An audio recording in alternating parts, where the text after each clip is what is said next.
So guys, for the first step, you want to head over to search and type in Registry Editor. Click on it, and then click on yes. And then once you're on this, if you want to create a backup of the registry, then you want to click on File, and then click on Export.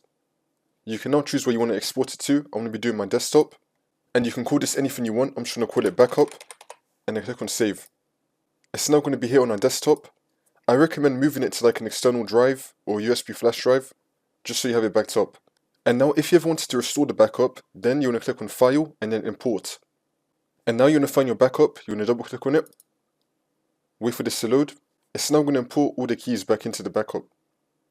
Wait for this to load. You're most likely going to be getting this error. This is because the registry is always in use. So what you just backed up right now, most of it is going to be backed up, but some keys are going to be changed.